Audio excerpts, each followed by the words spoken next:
Hello, children. This is your mother. Now listen to this. Once upon a time, there was a wily wolf. That's me. A wicked witch. And a ginormous giant.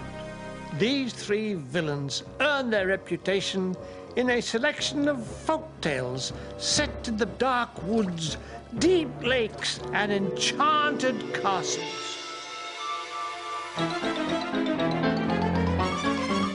In this story, the villain is none other than the cunning wolf.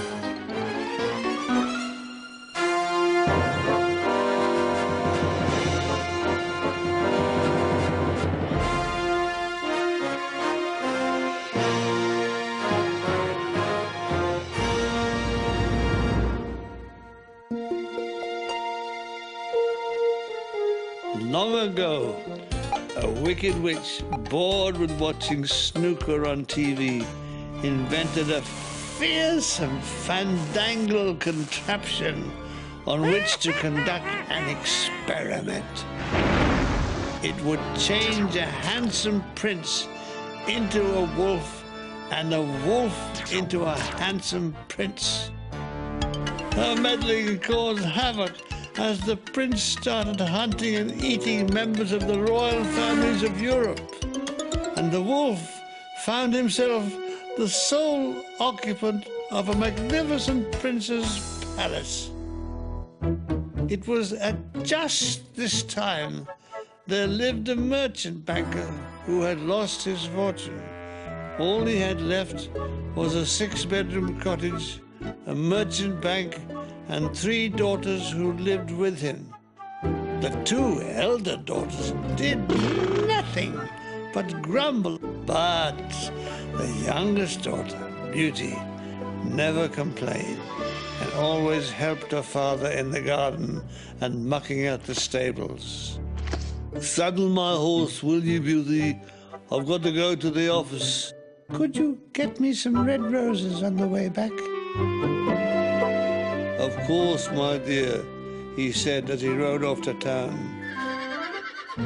He had a good day at the office and set off home afterwards via a local tavern. Eventually, a little worse from where, he set off to complete his homeward journey, but found himself lost as darkness fell. Then, through the trees, he could glimpse the lights of a palace and decided to seek shelter there for the night. Finding the doors open as he entered, he could smell a wonderful dinner on a table laid up for one. No one seemed to be around, so he sat down and ate away to his heart's content. Later, he found a bed. The next morning, he was amazed to find his suit had been pressed, his boots polished, and the copy of his favorite newspaper had been pushed under the door. Even breakfast was ready and waiting on the table, his favorites of kippers and black pudding, le pudding noir, as the French say. And through the window, he could see bushes of red roses just ready for picking. "Perfect," he said. "Just what I promised to take back to Beauty." He was just about to pick a rose when, with an almighty crash, the beast leapt out of the bushes towards him. The beast snarled at the terrified banker. "Listen, you. I gave you dinner, bed, a full valise service, the Wall Street Journal, and full English breakfast, and yet you come and steal my roses? Oh, why won't somebody love me?" "Please don't be angry," said the banker. "These roses are for my daughter, Beauty." Oh? Would she love me? All things are possible, croaked the banker. Okay then. You promise to bring her back to me, or I'm gonna eat you all up. The banker agreed. You could tell your daughter I'm not really a grizzly wolf, but a handsome prince. The wolf explained that he was made to exchange his life with that of a prince by the witch's experiment. That story may take some selling, said the banker. When he arrived home, his daughter came running towards him. Beauty, my dear, I promise you to a prince. My word is my bond, so we must return there immediately. Is he handsome, Father?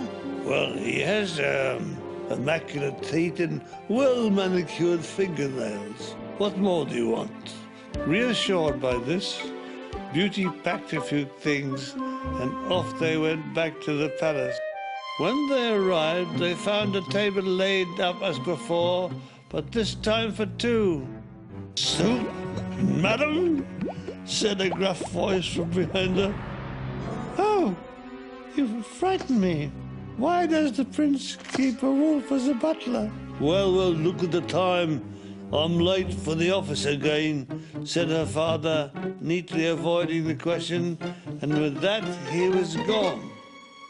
Poor Beauty was left alone with only the wolf for company, dressed as a butler. Listen, honey lamb, do you love me? Love you? How could I love an ugly beast like you? And I am promised to a prince. Wait a minute, but I am the prince, and I promise I won't hurt you if you're nice to me. I won't even eat you up. Beauty broke down in floods of tears when she realized her situation. Her father had left her, and she had no option but to stay with the wolf. True to his word, the wolf spent his days behaving in a most gentlemanly fashion towards her. He even opened a bank account, even gave her archery lessons. One day, she read in the merchant banker's news that her father was very ill. His condition was described as satisfactory. I must go and look after him. If you leave me, you're gonna break my heart. You think he's ill? Wait till you see me when you get back. I couldn't leave you. I realize now that I love you. And with those words, the wolf seemed to change places with the handsome prince. Oh, Beauty, you just had to say those three magic words. Together he and Beauty returned to her father's house. The banker recovered rapidly and made the prince governor of the Bank of England, which collapsed a few days later. There's more wolves and more witches and more giants here next.